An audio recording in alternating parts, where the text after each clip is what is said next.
Buenas noches con todos y con todas. ¿Qué tal? Bienvenidos a una nueva entrevista aquí en el Reportero de la Historia, en nuestra sección ¿Cómo lo hizo? Volvemos con nuestra temporada de entrevistas.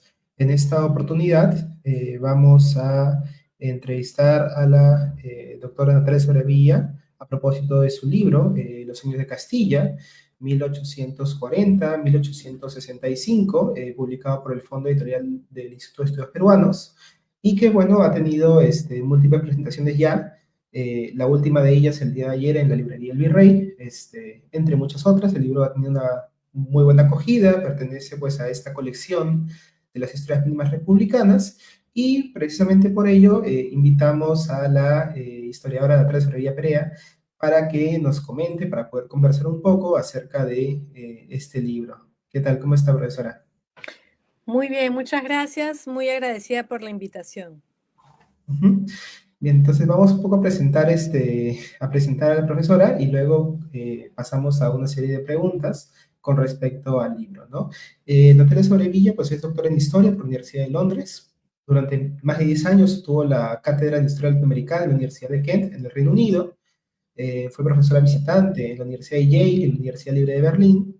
Ha recibido fondos de investigación del Reino Unido, Estados Unidos y Alemania, y su investigación está centrada en la creación de la República Peruana, ubicándola en el contexto continental y pensando en la escala mundial, ¿no? Ha llevado a cabo una serie de proyectos de digitalización de fuentes primarias peruanas, ha dirigido también cortos de ficción y documental de temas históricos, y también escribe una columna semanal en la plataforma Judecaigo.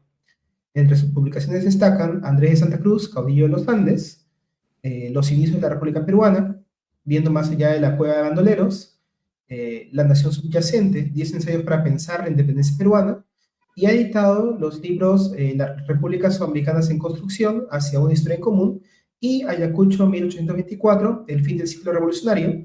Este último ha sido presentado, si no me equivoco, la semana pasada en Buenos Aires, ¿no? Eh, bueno, sobre este libro, un segundito, por favor, sobre este libro,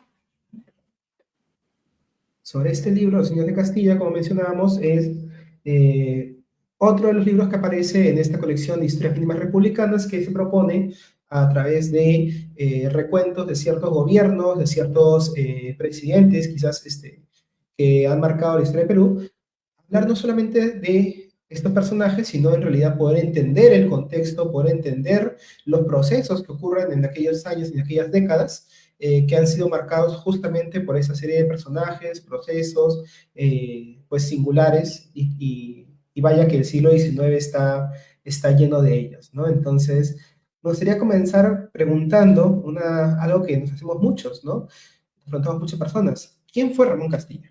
Quiero decir, a lo largo de su vida, él va asumiendo identidades o etiquetas que hoy en día podrían parecer antagónicas entre sí. Es decir, nace en Tarapacá, muere en Tibiriche, ambos en el actual Chile, pero su carrera política la hace principalmente en el Perú. Se enlistó como soldado realista y llega a ser presidente de la República Peruana. Durante sus gobiernos apoya a liberales y conservadores en distintos contextos. Sus compañeros políticos se vuelven en el transcurso de pocos años sus acérrimos rivales y enemigos políticos. Se alza para defender la Constitución, pero también busca cambiarla. ¿Qué nos dice todo esto acerca de las primeras repúblicas latinoamericanas y acerca del propio Castilla? Bueno, muchísimas gracias por la invitación. Es para mí un gran honor poder compartir aquí con todos los que nos escuchan. Los agradezco muchísimo el interés y sobre todo para pensar el siglo XIX peruano, que por mucho tiempo fue relegado o no entendido a su cabalidad. Para poderlo entender, los personajes son claves y uno de esos personajes claves es justamente Ramón Castilla. Y Ramón Castilla hace algo que, como menciona en el libro, el historiador argentino Tulio Alperindongui describe como la carrera de la revolución. Es decir, una persona que se forma durante las guerras de independencia y luego se convierte en uno de los principales actores de todo lo que va a suceder en los primeros años de la República. La República está atravesada no solamente en el Perú, sino todas las nuevas repúblicas latinoamericanas están atravesadas por personajes que tienen biografías en mayor o menor medida similares a las de Ramón Castilla. Entonces, la entrada a través de un personaje, así como lo fue en su momento Andrés de Santa Cruz, la entrada a través de Ramón Castilla me permite a mí hacer una visión general, mucho más amplia sobre todo un periodo que es el de mediados del siglo XIX, más o menos entre el año 40 y el año 65. Entonces, Castilla, como lo mencionaste, nació en Tarapacá, que en ese momento era todavía parte del Virreinato del Perú, muere en Tibiliche, que en ese momento todavía es parte del territorio peruano, y actúa casi toda su carrera política, bueno, toda su carrera política en realidad en el Perú, aparte de unos cuantos años de exilio en Chile y algunos años de exilio en Europa y en Panamá, pero él es uno de los principales forjadores de la República Peruana y por ello me parece a mí que es especialmente importante que tengamos una mejor imagen, un mejor conocimiento, una visión, si quieres, más entera de lo que fue su periodo. Muchos de nosotros conocemos o siempre hemos oído hablar de Ramón Castilla por ser el creador del Estado peruano, creador de ferrocarriles, el presidente del Guano, y además de ser quien da la libertad final a las personas esclavizadas. Entonces, este libro, a pesar de ser corto, busca realmente incidir en entender no solamente quién fue Ramón Castilla, sino cómo fue ese periodo de los años de Castilla. Que es un periodo, como vamos a comentar en un rato, muy complejo, muy cambiante, ¿no? El periodo de la anarquía también pues nos confunde a muchos, incluso a los que estudiamos historia, porque aparecen varios nombres, se enfrentan entre sí, muchos caudillos, justamente esta inestabilidad es pues moneda corriente no solo peruana, sino latinoamericana. Dos características que usted señala en el libro acerca de Ramón Castilla, son por un lado su pragmatismo político y por otro el reconocimiento de la Constitución como un artefacto legitimador del poder. ¿Cómo se entienden estas dentro de las turbulentas primeras décadas de las repúblicas latinoamericanas? Y por otro lado, en la singularidad de Castilla con respecto a otros caudillos de la región. Bueno, quizás el caudillo más diferente a Castilla podría ser Juan Manuel de Rosas, que es un caudillo que nunca busca una legitimidad constitucional. También se le puede contraponer con similitudes y diferencias con eh, Antonio López de Santana, que en México también tiene actuaciones similares en periodo, en pragmatismo con Castilla. Es decir, Castilla no es el único que tiene este tipo de comportamiento, pero sí me parece que el contexto peruano y el momento en que él llega al poder como, si quieren, el heredero natural de Agustín Gamarra, le permite a él, además, teniendo la riqueza del guano, organizar el Estado peruano con ciertas ventajas que algunos de sus contemporáneos en otros países de la región no tienen esa posibilidad. Claro, ¿no? Justo en el caso de Antonio López de Santana, ¿no? En México, ahí está como, eh, yo puedo encontrar como varias similitudes, ¿no? O sea, lo llaman varias veces, gobierna en varios periodos, también tiene un poco ese aspecto pragmático, ya estamos en un momento en el cual el primer periodo turbulento está como cerrándose, ya estamos llegando un poco hacia digamos, ya la madurez de varios de los soldados que hicieron justamente la carrera de la revolución. Pero, por ejemplo, ¿cuáles serían esas otras diferencias que usted encontraría entre Santa Ana y Castillo, por ejemplo? Bueno, Santana, por ejemplo, tiene esta ambivalencia con el poder, es decir, está un periodo en el poder y luego decide volver a Jalapa, volver a su hacienda, dejarlo de lado. Santana, además, a diferencia de Castilla, tiene que enfrentar a un enemigo externo muy ambicioso, que son los Estados Unidos. Entonces, también se tiene que construir en base a la defensa del país, pero además esto es después de la derrota de un proyecto centralista que lleva Santana. Y entonces esas diferencias de circunstancias hacen que su participación sea diferente. Castilla, por ejemplo, lo que hace es enfrentarse a la Confederación Perú-Boliviana. Él no cree en la posibilidad de unión que ha planteado Andrés de Santa Cruz y es parte del grupo de emigrados peruanos que van a luchar contra Santa Cruz, contra esta unión continental o confederación que se ha planteado en ese momento. Entonces, digamos que las circunstancias los hacen un poco diferentes y más bien lo que vemos con el caso de Castilla es que él quiere el poder. Él quiere tener el poder cuando logra conseguir el poder en el año 45 y consolidarse después de las elecciones que él mismo llama, porque la Constitución lo pide y él ha defendido la Constitución y no hay otra manera de darle vuelta. Él mismo intenta extender su periodo presidencial, que no se acepte a Echenique como presidente, y una vez que sale de la presidencia, toma un tiempo alejado, pero no es un tiempo largo, porque una vez que estalla la revolución del 53, inmediatamente Castilla hace todo lo posible por retomar el poder. Incluso después, cuando va a entregar el poder en una segunda oportunidad, después de la elección de Miguel de San Román, cuando Miguel de San Román muere muy pronto, Castilla asume temporalmente el poder y en el contexto de la guerra con España, Ramón Castilla va a una vez más buscar tener esa participación directa en la política. Es decir, a diferencia de Santana, él no está con esa ambivalencia de querer estar y dejar el poder de la misma forma. ¿No? Y justamente mencionando a estos personajes como Santa Cruz, pero bueno, también como Lamar, pues vemos que tanto Castilla, Santa Cruz, Lamar, pues también tuvieron carreras al inicio similares, ¿no? Soldados realistas que luego tuvieron importantes cargos políticos, no solamente en lo que sería Perú, sino también en otros nacientes países o formaciones, ¿no? La Confederación, por ejemplo. Y esto usted señala que se puede explicar debido a que las identidades eran fluidas, ¿no? Esta idea de americanidad. ¿Podría explicar esto? Es decir, podría decirse que la americanidad fue la que permitió a estos personajes movilizarse a lo largo y ancho de las distintas repúblicas y ser protagonistas, pues no solamente en estos países, sino en los otros a los cuales por ahí llegaban exiliados, deportados, viajando.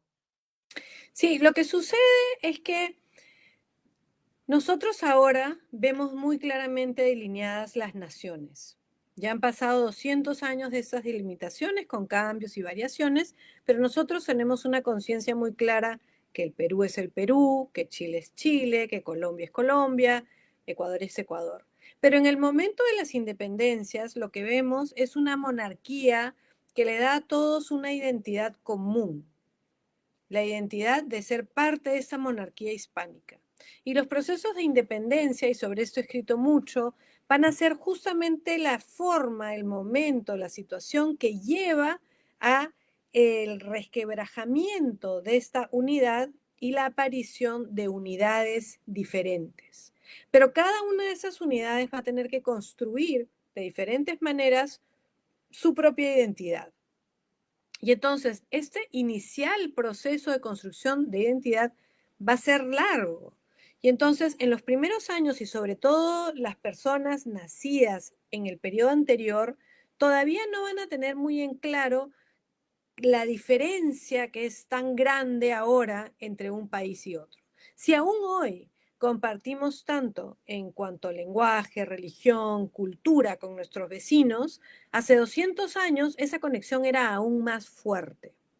Personas como por ejemplo Andrés de Santa Cruz, cuyo padre era de Ayacucho, que se había educado en el Cusco, tenía una identidad mucho más fluida, donde consideraba que el Perú y Bolivia no eran tan diferentes y eran ambos su patria. Y eso no sucede solamente con él, sino con muchos otros de estos personajes. Otros, como José de la Mar, había pasado, si bien había nacido en lo que hoy es Ecuador, él había pasado casi toda su vida en la península. Y va a llegar al Perú muy tardíamente, ya durante el periodo de la independencia. Y entonces, cuando Agustín Gamarra va a acusar a Santa Cruz de ser boliviano y a la Mar de ser ecuatoriano, en realidad esas eran identidades que recién se estaban formando. Entonces, a nosotros nos parece muy claro que uno era ecuatoriano, el otro era boliviano y el otro era peruano, pero en ese momento eso no quedaba tan claro para los participantes. Sí, lo cual, bueno, se ve en este conflicto, ¿no? En la Confederación peruano-boliviana, esos intentos de separación, claro, estratégicos, ¿no? Del sur peruano, del norte peruano, ¿no? Eh, y claro, un poco hacia finales de la Confederación, ya para 1839, en realidad vemos que hay ciertos personajes que están rondando, ¿no? En el entorno político, bueno, alrededor de Perú. Y usted señala, pues, que para ese año, para ese periodo, Castilla ya conocía a quienes serían los principales actores políticos de la época. Era tan pequeño el universo de la oficialidad militar que escaló rangos. ¿Cómo saber cuándo uno estaba acercándose a alguien que sería un amigo o quizás eventualmente un rival en estas coyunturas tan cambiantes, ¿no? Pienso en la década de 40, dice el 40 también. Esa es una excelente pregunta. Yo creo que en ese momento, como en casi todos, también existe la simpatía, la afinidad y la antipatía. De eso se ve claramente, por ejemplo, en la relación de Castilla y Manuel Ignacio de Vivanco, que ellos sí nunca fueron aliados y siempre fueron enemigos. Pero, ¿qué sucede? Durante las guerras, muchos de estos hombres se han enrolado primero para defender al rey. Es decir, todos los presidentes peruanos hasta Castilla, hasta la llegada de Chenique, no son solamente veteranos de las guerras de la independencia, sino que han luchado primero por el rey. Entonces tienen una formación común. No queda muy claro quiénes van a ser los que tengan éxito eventualmente. Y con las diferentes guerras que suceden a la independencia, esas guerras civiles, se van a empezar a mostrar quiénes tienen mayor habilidad. Una de las personas que, por ejemplo, inicialmente tiene bastante presencia, importancia y poder es Antonio Gutiérrez Lafuente. Antonio Gutiérrez Lafuente es un personaje que comienza siendo principal y eventualmente se convierte en secundario. Pero eso no lo deja de ser importante y las alianzas con él no dejan de ser relevantes. Es más, mucha de la historia de este periodo la conocemos gracias a sus epistolarios que están hasta actualmente en la Biblioteca Nacional. Entonces, en ese momento y aún ahora era difícil realmente diferenciar quiénes iban a poder controlar el poder o no. Recordemos además que el mismo Castilla no llega a la presidencia hasta una edad más o menos avanzada. Otros, por ejemplo, como Felipe Santiago Salaverry, van a comenzar muy rápido y van a ir muy lejos, muy pronto, pero van a terminar muy rápidamente también. Sí, y bueno, y el destino de algunos de estos presidentes que acaban su vida pues temprano, ya sea por enfermedad, ya sea por heridas de guerra, o sea también por el fusilamiento, nos muestra nos lleva a prestar atención pues a otro detalle que usted también menciona, ¿no? De cómo cuando cierto grupo, ciertos caudillos eran derrotados, pues terminaban siendo deportados, exiliados, y que más bien era muy raro el tema del fusilamiento, o al menos no sé qué tanto en Sudamérica con respecto a México. En México varios terminan fusilados, pero por ejemplo, usted menciona en el libro que el fusilamiento de Valentín Vaz a manos de Castilla, pues genera un cierto temor de que él mismo terminase así, ¿no? Entonces, quizás la pregunta sería, ¿por qué o en qué situaciones se les perdonaba la vida y se los mandaba al exilio a estos potenciales contendores políticos, ¿no? ¿Y qué nos dice esto acerca de la cultura política peruana o quizás latinoamericana y la tradición de la ciudadanía en armas, quizás? Bueno, uno de los primeros encargados de pasar por armas al enemigo va a ser justamente Antonio Gutiérrez Lafuente, a quien Bolívar encarga llegar hasta Trujillo para acabar con José de la Riva Agüero. Y en ese momento la oficialidad y Gutiérrez Lafuente, entre otros, deciden que no es una buena idea comenzar así. Que haya pasado lo que haya pasado con Ribagüero, porque ellos además se cambian la chaqueta, van a comenzar apoyando a Ribagüero y después le van a dar la espalda, deciden enviarlo al exilio a Costa Rica. Una cosa que es llamativa es que me parece que todos o casi todos los fusilamientos ocurren en Arequipa. Es decir, un lugar, un terrible lugar para perder una batalla es Arequipa. Muchos terminan ahí, como Salaverry, como el mismo Boza. Entonces, ahí, no sé si es porque las circunstancias llevan a la oficialidad a decidir que es más pragmático terminar con la vida de alguien. Pero sí detecto que en el caso peruano no hay tanto afán por destruir o llevar hasta la muerte al enemigo. Y esto, por ejemplo, ¿qué nos podría decir si comparamos el caso peruano con el caso, por ejemplo, de Colombia, el caso de, bueno, Río de la Plata, lo que es la Argentina, Chile, o sea, o el caso mexicano, que no sé, lo que yo recuerdo, pues sí era, pues varios sí terminan fusilados, ¿no?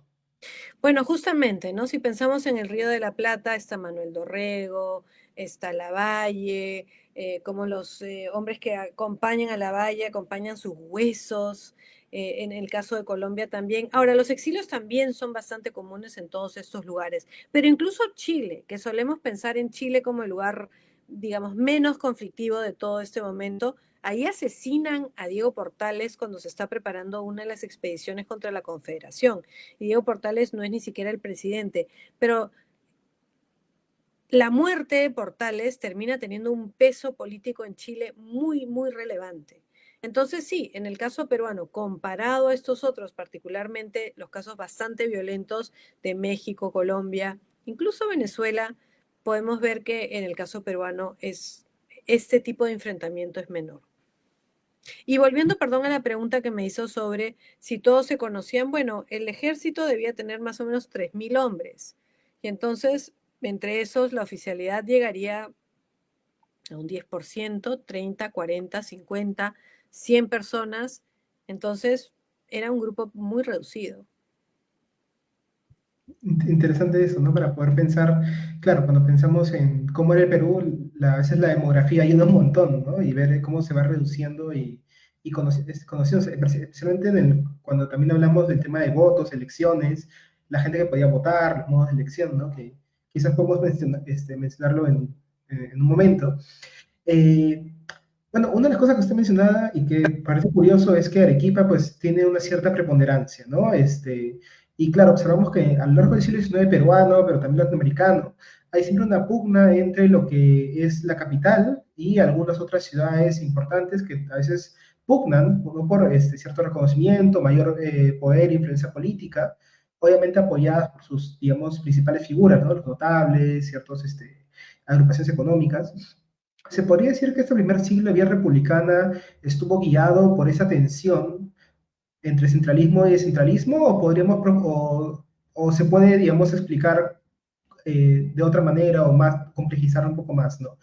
Pienso, por ejemplo, en el caso chileno, usted mencionaba que hacia la década del 50, finales de los 40, inicios de 50, hay una tensión entre Concepción, Valparaíso, Santiago, que incluso llega a tener una guerra civil, ¿no? Hacia la década del 50, inicio del 50, ¿no? Una suerte de matiz a esta excepcionalidad de la estabilidad chilena en el siglo XIX, donde existieron pues invocaciones a las soberanías locales, enfrentadas pues a una suerte de soberanía nacional desde Santiago. No sé si qué tanto esto también ocurre en Perú, si, digamos, cómo se puede explicar esto a nivel peruano, latinoamericano, en comparación, ¿no?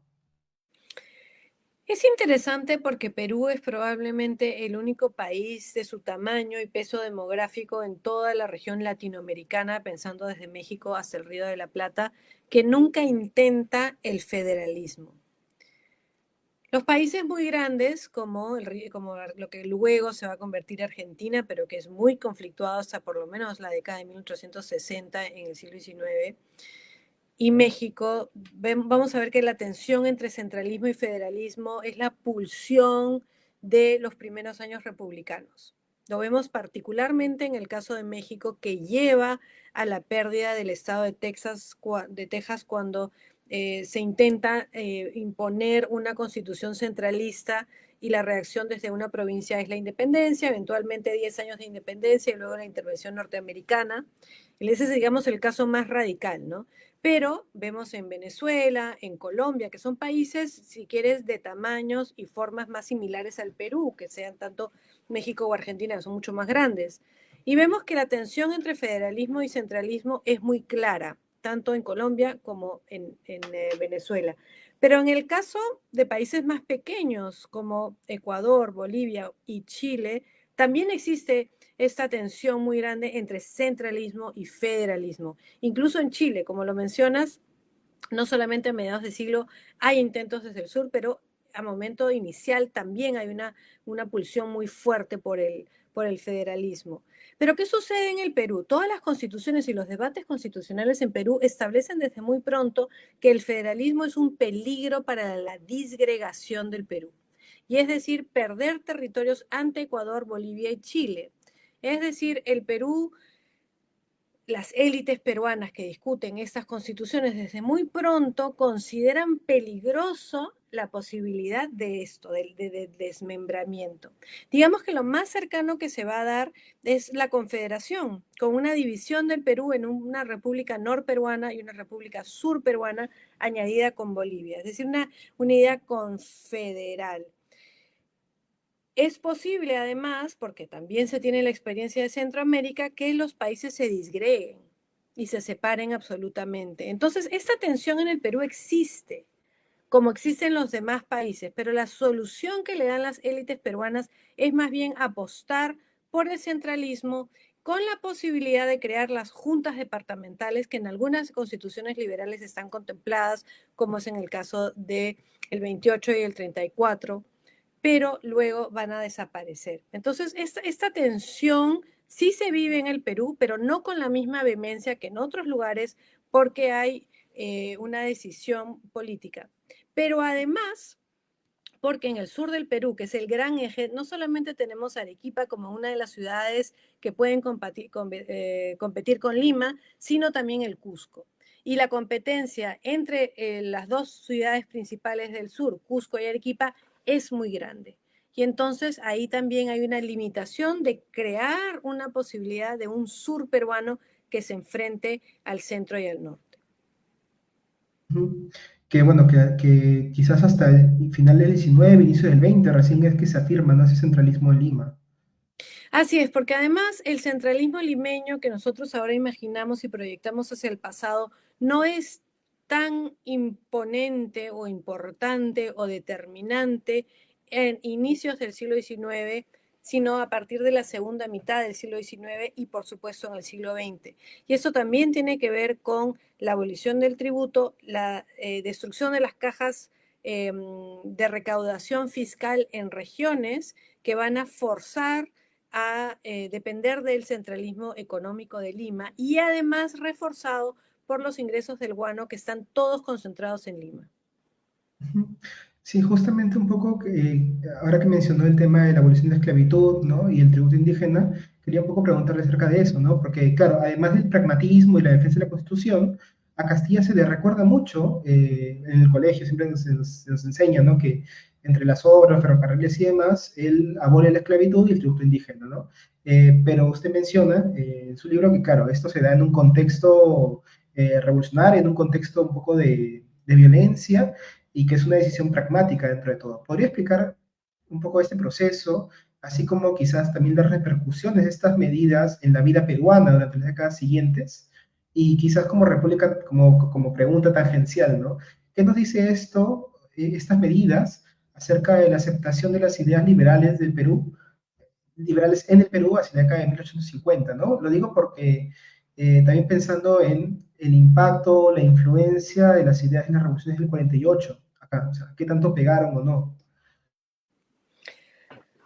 Bueno, justamente uno de mis primeros ensayos, por lo menos mi primer ensayo publicado, se enfocó precisamente en el impacto de las revoluciones del 48 en el Perú. Está en mi libro Los inicios de la República Peruana. Pero además también he escrito otro artículo sobre el impacto del 48 en las aboliciones, la abolición de las esclavitudes en todo Sudamérica. Y aquí estoy hablando de Uruguay, Argentina, Perú, Ecuador, Colombia y Venezuela, que se van a dar todas en un marco muy corto. Entonces aquí hay varias explicaciones. Por un lado, la esclavitud ya va en declive, pero todavía se mantiene, a pesar de que la idea es que eventualmente desaparezca, todavía no se llega al cierre, a la desaparición final. Y entonces el contexto regional y mundial ya está empujando al Perú a la abolición. Pero el momento preciso en que Castilla decide apoyar a los liberales en esta guerra civil del 53 es cuando esto se hace posible. Castilla ya ha demostrado en su primer gobierno que la abolición de la esclavitud no es uno de sus intereses personales. Es decir, en su primer gobierno él permite la reintroducción de la trata negrera desde Nueva Granada hacia el Perú. Esa es una demostración muy fuerte de que lo que él pensaba no era abolir la esclavitud en ese momento. Pero ya en su segundo momento de acecho al poder, cuando está acompañado de los liberales que tienen en su programa la abolición de la esclavitud, un poco que la situación de Castilla cambia. Y en el contexto particular de la Guerra Civil de 1854, cuando se enfrenta a José Rufino Echenique, ahí se va a dar la abolición final en un contexto muy pragmático. En ese momento, Echenique promete darle la libertad a todos los hombres esclavizados que se enrolen en su ejército. Y la respuesta inmediata de Castilla es darle la libertad, la emancipación a todas las personas esclavizadas, sin importar si se han enrolado, si son hombres o mujeres, son niños, darles la libertad y además pagar una generosa compensación a los amos de esas personas. Entonces, digamos que su respuesta tan pragmática en este contexto hace muy claro que no es necesariamente que Castilla esté pensando en la libertad de las personas esclavizadas, sino en cómo ganar un conflicto muy particular. Igual con el tributo indígena, ¿no? Es exactamente lo mismo con el tributo indígena. La discusión sobre el tributo indígena y la necesidad de la abolición del tributo indígena es muy anterior. Y además, los liberales consideran que el guano es un recurso que Dios les ha enviado para poder hacer de este un país más igualitario, donde paguen impuestos todas las personas y no solamente las personas de origen indígena, como era el caso en ese momento, porque el tributo era eso. El tributo se había abolido en la época de la independencia, pero se había reintroducido con el nombre de contribución porque no había otra manera de financiar el Estado peruano.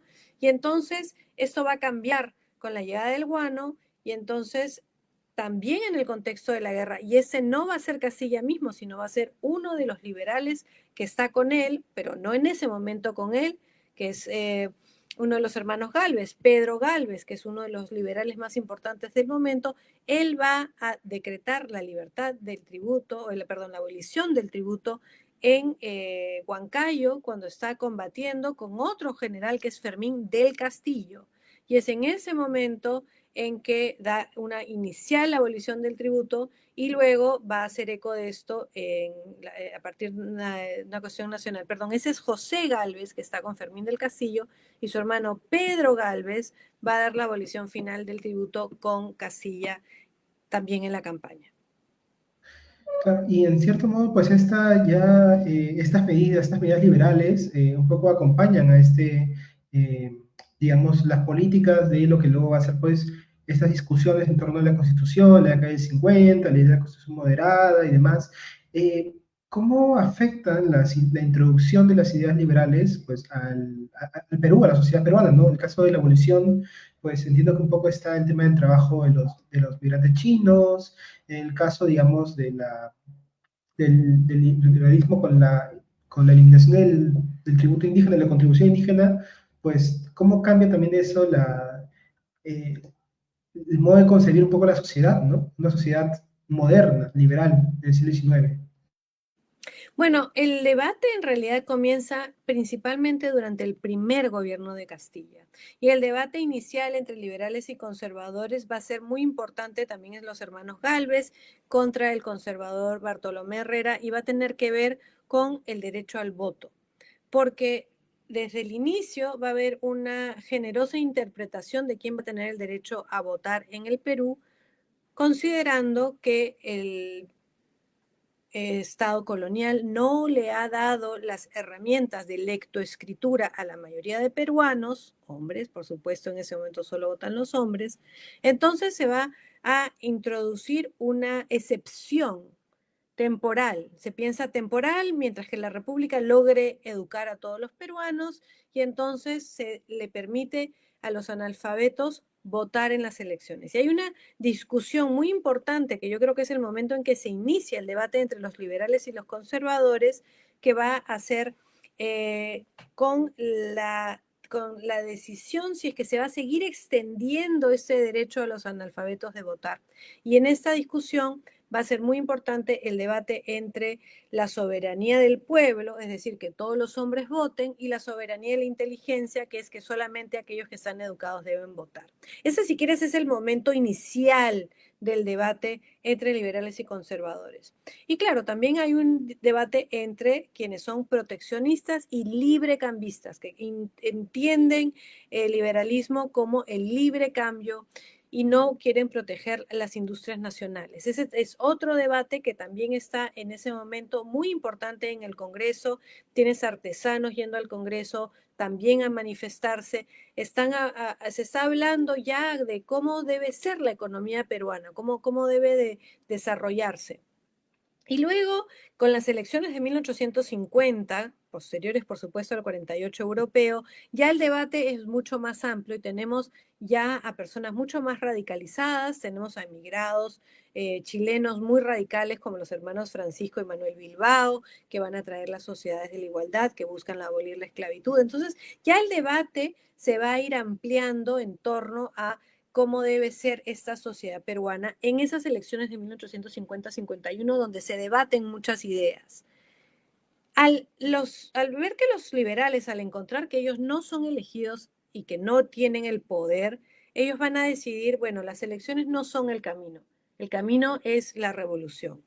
Y entonces es ahí donde, acusando a Echenique principalmente de corrupción, van a organizar la revolución dirigidos inicialmente por Domingo Elías en 1853, y una vez que se dan cuenta que él no tiene la capacidad militar, llaman a Castilla, que se convierte en el líder de los liberales.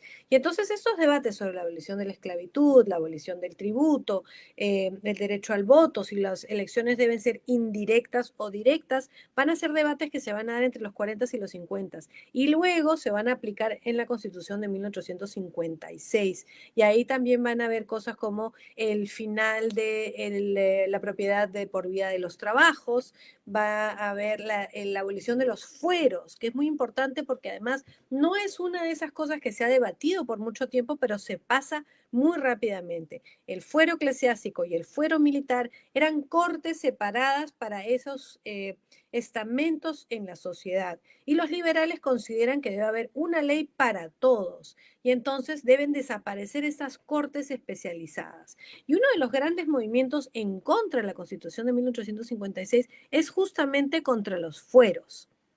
Pero eventualmente, después de todas las guerras que se dan en 1860, esos fueros siguen estando desaparecidos. O sea, no se da pues esa reforma liberal a la mexicana, ¿no? La reforma así de Juárez que, ¿no? Atacan totalmente a la iglesia y que luego provocan todo esto acá. Quizás fue más, ¿por qué se impidió un poco que fueran tan radicales? Bueno, yo creo que principalmente porque el conflicto entre la Iglesia y el Estado en el Perú durante el siglo XIX no fue tan grande como en otros países latinoamericanos. Le hace México y le hace Colombia. En el caso peruano, al igual que en el caso chileno y en el caso argentino, el conflicto entre el Estado y la Iglesia no es de la misma magnitud. Y yo creo que tiene que ver también con financiamiento, con dinero. El caso de que en el Perú el Estado peruano no depende de los conventos y de las iglesias y de los monasterios y todo lo demás, el financiamiento, y no hay, o sea, es decir, son muy ricos. Pensemos que el principal receptor de dinero de manumisión es el convento de Buenaventura, que tenía 500 esclavos, es decir, son instituciones muy ricas en el Perú también.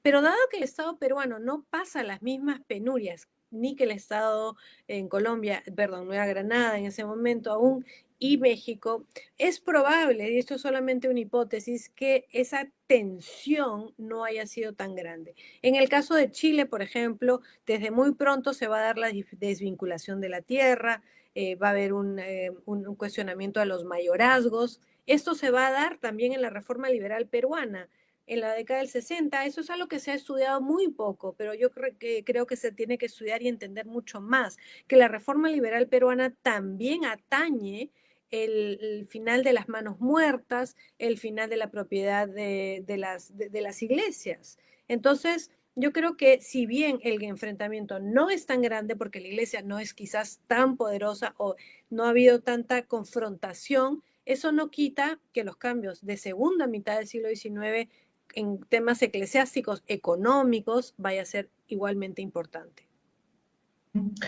Y bueno, dos mitos historiográficos que, digamos, están asociados a Castilla, además de la abolición de esclavitud y demás, es bueno que él, por un lado, va a instaurar una suerte de pax castillista, y segundo, como a él le toca el periodo de bonanza del guano, pues también en cierto modo entra dentro de lo que, bueno, Jorge Basadre después menciona como la prosperidad falaz, ¿no? Sin embargo, usted menciona en el libro pues, que la paz casillista podría ser discutida y que más bien esto de la prosperidad falaz también quizás deberíamos matizarlo un poco, ¿no? Porque mencionaba pues, que el guano más bien sería una suerte de veneno que por un lado aparentaba resolver los problemas económicos, pero que más bien los agravaba, ¿no? Al producir procesos inflacionarios y también ser motivo de rencillas, ¿no? Entre contendientes. Entonces, ¿todavía siguen siendo válidas en términos generales estas nociones de paz castillista y prosperidad falaz? ¿O habría que matizarlas y o buscar nuevas interpretaciones? Y por otro lado, ¿qué nos dice, qué son, nos dicen estas categorías, estas etiquetas acerca de cómo hemos tratado de explicar el siglo XX, el siglo XIX peruano? Bueno, yo encuentro muy problemática la noción de que el periodo de Castilla, el periodo largo de Castilla, sus dos gobiernos son un periodo de paz.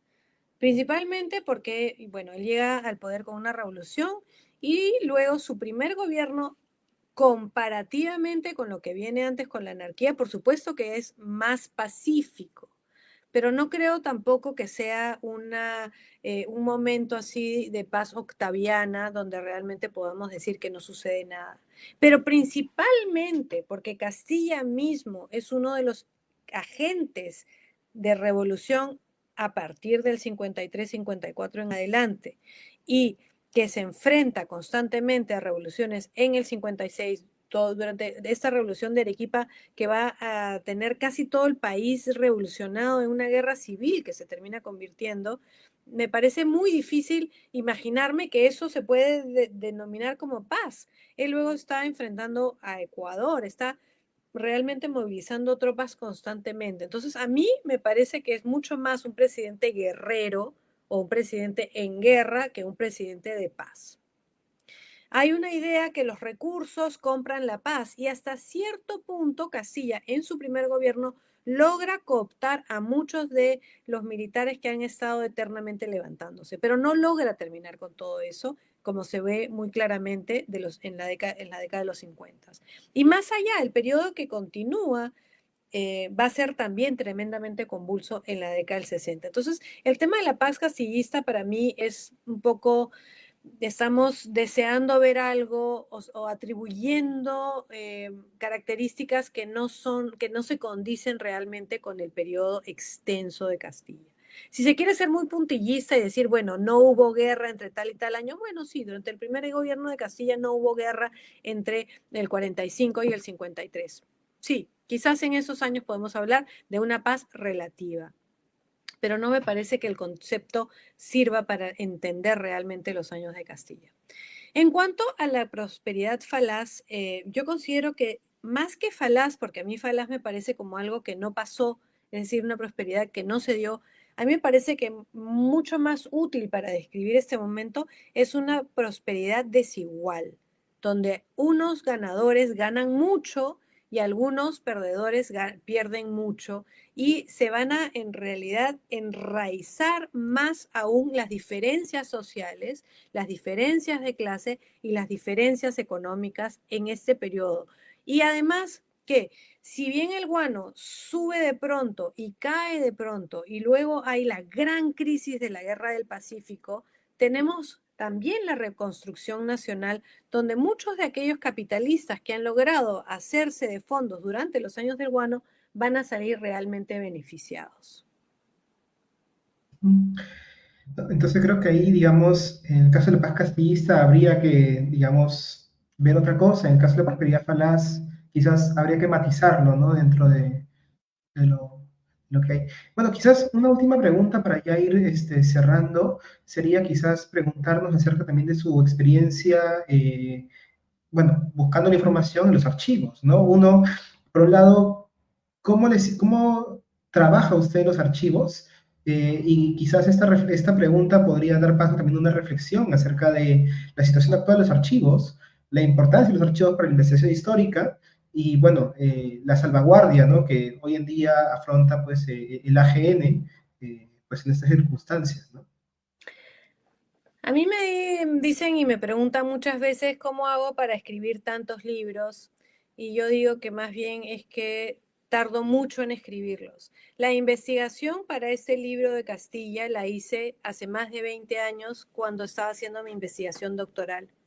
Y muchas de mis publicaciones son alrededor del siglo XIX. Y la manera en que yo me aproximé a ellos fue, primero revisé mucha documentación en la Biblioteca Británica, en los archivos de Inglaterra, porque era ahí donde estaba haciendo el doctorado, y luego en el Perú hice trabajo de investigación en el Archivo General de la Nación, en la Biblioteca Nacional, pero además, para tratar de entender este contexto, este mundo tan diverso, pasé tiempo en Arequipa, en Cusco y en Cajamarca.